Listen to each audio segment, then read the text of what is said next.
Good morning बच्चों। Class 10th home science subject चलिए start करते हैं। चैप्टर 2 में हमारा भी हेडिंग काफ़ी बाकी रह गई हैं। तो चलिए आज हम पढ़ेंगे पारिवारिक व्यय को प्रभावित करने वाले कारक। चलिए स्टार्ट करते हैं। हेडिंग समझिए। पहली हेडिंग है आपकी परिवार के सदस्यों की संख्या। तो जिस प्रकार का आकार जितना बड़ा होगा, मतलब जिस परिवार का आकार जितना बड़ा होगा, छोटा या बड़ा, उसका व्यय भी उतना ही अधिक होगा। क्योंकि अगर घर में 2 सदस्य हैं तो कम व्यय होगा, और अगर बहुत ज़्यादा बड़ा परिवार है तो व्यय अधिक होगा। तो परिवार के सदस्यों की संख्या बढ़ने से उसके व्यय में वृद्धि होनी स्वाभाविक है। तो पारिवारिक व्यय को सीमित रखने के लिए यह आवश्यक होता है कि सदस्यों की संख्या भी सीमित हो। फिर है पारिवारिक आय। पारिवारिक व्यय परिवार की कुल आय से भी प्रभावित होती है। परिवार की आय बढ़ने के साथ साथ परिवार के व्यय में भी वृद्धि होती है। यदि परिवार की आय कम हो तो उस परिवार का व्यय भी कम हो जाता है। परिणाम स्वरूप जिस परिवार की आय कम होती है वह केवल अपनी अनिवार्य आवश्यकताओं की संतुष्टि पर ही ध्यान दे पाता है। जैसे जो गरीब आदमी है, उनको अगर उनकी आय कम है तो उनका मेन सबसे पहला जो आवश्यकता है वो है भोजन, कपड़ा और मकान। तो पहले वो इन्हीं चीज़ों की आवश्यकताओं की पूर्ति के लिए अपनी आय को इकट्ठा करेंगे। लेकिन अगर जिसके पास पैसा अधिक है तो वो इन सब चीज़ों की तो व्यवस्था करेगा ही, प्लस इससे अच्छा मतलब दाल रोटी, अगर एक गरीब आदमी दाल रोटी की व्यवस्था करता है तो जो ज़्यादा कमाने वाले पैसे रहते हैं वो अच्छा भोजन, 56 भोजन खाना पसंद करते हैं। तो भोजन वो भी है, भोजन ये भी है, लेकिन उनकी आय बढ़ गई तो उन्होंने अपने खाने का स्तर भी बढ़ा लिया। और जब खाने का स्तर बढ़ेगा तो हमारा व्यय भी अधिक होगा।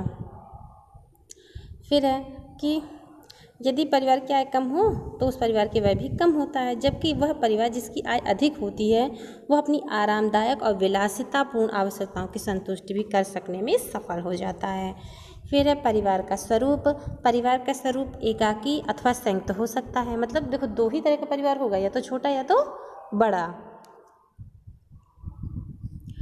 स्पष्ट है कि संयुक्त परिवार का व्यय एकाकी परिवार के व्यय की अपेक्षा अधिक होगा, क्योंकि संयुक्त परिवार के सदस्यों की संख्या अधिक होती है। भोजन, कपड़ा, ईंधन, बिजली, इन सब का प्रतिशत व्यय भी संयुक्त कुछ मदों में भोजन, कपड़ा, ईंधन, प्रकाश आदि का प्रतिशत व्यय कम हो जाता है। इसका कारण यह है कि इन मदों पर जब संयुक्त रूप से व्यय किया जाता है तो प्राय ऐसे खर्चे कुल राशि में कमी आ जाती है। जब इकट्ठा परिवार रहता है तो क्या होता है, थोड़ा थोड़ा सब लोग करके दे देते हैं तो खर्च कम हो जाता है। परिवार का सामाजिक स्तर एवं प्रतिष्ठा। किसी भी परिवार के रहन सहन का स्तर उसके सामाजिक स्तर एवं प्रतिष्ठा के अनुसार होगा। जिस परिवार के रहन सहन का स्तर जितना ऊंचा होगा उतना ही व्यय होगा, क्योंकि उसे अपनी प्रतिष्ठा और मर्यादा का अधिक ध्यान होगा। देखिए, जो बड़े आदमी होते हैं तो उनको उनकी आवश्यकताएं इस तरह की हो जाती है कि वो अपनी शान और प्रतिष्ठा बनाए रखने के लिए उनको वो खर्च करना पड़ता है। जिससे हम लोग कहीं निमंत्रण में जाते हैं तो 11-81 रुपये दे देते हैं, बहुत हो गया। लेकिन अगर कोई बड़ा आदमी जाएगा तो वो अगर 100 रुपये भी दे रहा है तो उसको बड़ी शर्मिंदगी फील होगी। तो अपने स्टेटस, जिसको बोलते हैं इंग्लिश में, अपने स्टेटस के अनुसार काम करता है। फिर है निवास स्थान। परिवार का निवास स्थान भी पारिवारिक व्यय को प्रभावित करता है। जैसे देखिए, जैसे हम गांव में रहते हैं तो यहाँ पे अगर हम छोटे से मकान में रह ले रहे हैं, कच्चे मकान में भी रह ले रहे हैं, मान लीजिए अगर हम लोग किराए से भी मकान लेते हैं तो यहाँ शहर की अपेक्षा गांव में हमें मकान सस्ते में मिल जाते हैं। और जबकि शहरों में क्या है कि अगर हम एक छोटी सी झोपड़ी भी बना के रहेंगे तभी झुग्गी जिसको बोलते हैं शहर में, यहाँ की झोपड़ी वहाँ की झुग्गी, तो झुग्गी में भी रहते हैं तो भी हमारा खर्चा अधिक हो जाता है। तो ये निवास स्थान पे भी डिपेंड करता है। तो फिर है जो व्यक्ति गांव में निवास करते हैं उन्हें प्रायः साग, सब्जी, दूध आदि इन व्यक्तियों की अपेक्षा कम खर्च करना पड़ता है जो नगर में निवास करते हैं। इसी प्रकार नगरों में निवास करने वाले व्यक्तियों को गांव में निवास करने वाले व्यक्तियों की अपेक्षा यातायात पर अधिक व्यय करना पड़ता है। नगरों का जीवन स्तर ऊंचा होने के कारण भी परिवार को अपेक्षाकृत अधिक व्यय करना पड़ता है। सामाजिक प्रथाएं हैं, जैसे हमारे यहाँ सामाजिक प्रथाएं, जैसे जन्मदिन होता है, मुंडन होता है, शादी होती है, कोई खत्म हो जाता है, उसमें भी अधिक खर्च होता है। ऐसे परिवारों का व्यय अपेक्षाकृत अधिक होता है। कुछ परिवार तो विभिन्न सामाजिक प्रथाओं में अंधविश्वास रखने के कारण सदैव ऋण के बोझ में से पीड़ित रहते हैं। फिर है व्यवसाय। परिवार के सदस्यों का व्यवसाय भी परिवार के व्यय का एक निर्धारक तत्व है। कुछ व्यवसाय ऐसे होते हैं जिनके द्वारा धन को अर्जित करने के लिए अधिक व्यय करना पड़ता है। जैसे एक श्रमिक को किसी दफ्तर में अगर काम करने के लिए लिपिक या अधिकारी को अपना व्यवसाय के लिए काफ़ी अधिक खर्च करना पड़ता है। इसी प्रकार अध्यापक, अधिवक्ता आदि को अपने व्यवसाय के लिए पुस्तकों आदि पर व्यय करना पड़ता है, जिससे उनका व्यय बढ़ जाता है। जैसे अगर हम पढ़ेंगे तो हम आपको अच्छी अच्छी बातें बता पाएंगे। उसके लिए हम देखिए, जैसे हम पढ़ते हैं तो हम आपको बुक से पढ़ाते हैं। मुझे बुक खरीदनी है, मैं बुक खरीदूंगी, पढ़ूंगी, आपको उससे अच्छा ज्ञान दूंगी, है ना। तो पढ़ाई लिखाई से क्या होगा, फिर मुझे भी आय का साधन, मतलब मेरी भी तनख्वाह बढ़ेगी, जो भी हो इस तरीके से सब होता है, ठीक है। फिर है आवश्यकताओं का मितव्ययिता। मितव्ययिता वही है, वास्तव में जो गृहिणी जितनी मितव्ययी होगी वह परिवार कम व्यय में भी अपने अधिक आवश्यकताओं की संतुष्टि करने में सफल होगा।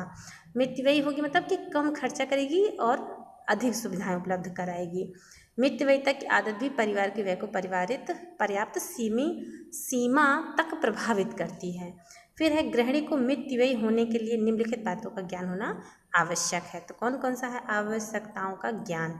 गृहिणी को ये पता होना चाहिए कि हमारे घर में किस चीज़ की सबसे ज़्यादा आवश्यकता है, वास्तव में परिवार की आवश्यकता क्या है। यदि उस परिवार की आवश्यकता का उचित ज्ञान नहीं है तो संभव है कि ऐसी वस्तुओं का क्रय कर जिनकी परिवार की आवश्यकता ही ना हो और वह गृहिणी परिवार की आय का अपव्यय करेगी।